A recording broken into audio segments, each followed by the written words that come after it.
Hi ಎಲ್ಲರಿಗೂ ನಮಸ್ಕಾರ. Welcome back to my Chandu cooking vlog. ಕ್ವಿಕ್ಕಾಗಿ ಬೀನೀಸ್ ಪಲ್ಯ ಮಾಡ್ತಿದ್ದೀನಿ. ಹೇಗೆ ಮಾಡ್ತಿದ್ದೀನಿ ನೋಡೋಣ ಬನ್ನಿ.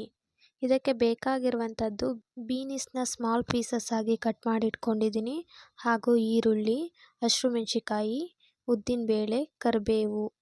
ಮೊದಲಿಗೆ ಒಂದು ಪ್ಯಾನ್ಗೆ ವಾಟರ್ ಹಾಕ್ಕೊಂಡು ಅದಕ್ಕಾದ ನಂತರ ಕಟ್ ಮಾಡ್ಕೊಂಡಂತಹ ಬೀನೀಸ್ ಹಾಕಬೇಕು, ಹಾಗೂ ಸ್ವಲ್ಪ ಸಾಲ್ಟ್ನ ಹಾಕ್ತಿದ್ದೀನಿ. ನಂತರ ಒಂದು 15 ನಿಮಿಷ ಚೆನ್ನಾಗಿ ಬೇಯಿಸ್ಕೊಳ್ಬೇಕು. ನೋಡಿ, ಕುದೀತಾ ಇದೆ. ಆಲ್ಮೋಸ್ಟ್ ಚೆನ್ನಾಗಿ ಬೆಂದಿದೆ ಇದು ಇವಾಗ ನೋಡಿ.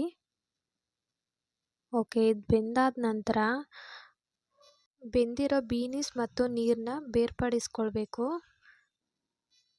ಇದಾದಮೇಲೆ ಅದೇ ಪ್ಯಾನ್ಗೆ ಸಾಸಿವೆ ಜೀರಿಗೆ ಹಾಕ್ಕೊಂಡು ಇದಕ್ಕೆ 5 ಟೇಬಲ್ ಸ್ಪೂನಷ್ಟು ಆಯಿಲ್ನ ಹಾಕ್ಕೊತಿದ್ದೀನಿ. ಇದಾದಮೇಲೆ 5 ಟೇಬಲ್ ಸ್ಪೂನಷ್ಟು ಆಯಿಲ್ ಹಾಕ್ಕೊಂಡು ನಾನಿಲ್ಲಿ ಒಗ್ಗರಣೆಗೆ ಉದ್ದಿನಬೇಳೆನ ಹಾಕ್ಕೊಳ್ತಿದ್ದೀನಿ.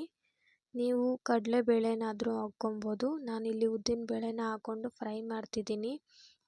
ಈ ಉದ್ದಿನಬೇಳೆನ ಲೋ ಫ್ಲೇಮಲ್ಲಿ ಇಟ್ಕೊಂಡು ಕಂದು ಬಣ್ಣ ಬರೋವರೆಗೂ ಫ್ರೈ ಮಾಡ್ಕೊಳ್ಬೇಕು. ಫ್ರೈ ಆಗ್ತಿದೆ ಇದು ಇವಾಗ ನೋಡ್ಬೋದು. ಇದಾದಮೇಲೆ ಕಟ್ ಮಾಡಿ ಇಟ್ಕೊಂಡಂತಹ ಈರುಳ್ಳಿನ ಸೇರಿಸ್ತಿದ್ದೀನಿ. ಈ ಈರುಳ್ಳಿನೂ ಕೂಡ ಬ್ರೌನ್ ಕಲರ್ ಬರೋವರೆಗೂ ಫ್ರೈ ಮಾಡ್ಕೊಳ್ಬೇಕು. ಮತ್ತು ಇದಕ್ಕೆ ಸ್ವಲ್ಪ ಹಸಿಮೆಣಸಿಕಾಯಿ ಹಾಕ್ತಿದ್ದೀನಿ. ಇದಾದಮೇಲೆ ಸ್ವಲ್ಪ ಕರಿಬೇವು. ಇದೆಲ್ಲ ಆದಮೇಲೆ ಚೆನ್ನಾಗಿ ಫ್ರೈ ಮಾಡ್ಕೊಳ್ಬೇಕು. ಆಲ್ಮೋಸ್ಟ್ ಫ್ರೈ ಆಗಿದೆ ಇದು ಇವಾಗ ನೋಡ್ಬೋದು.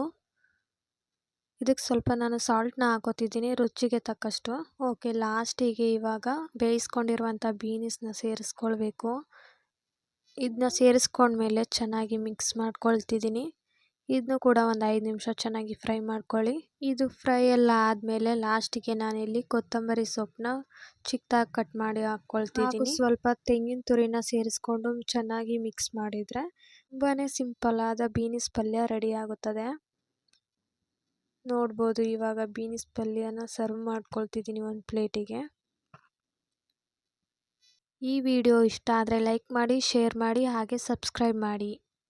Thank you for watching.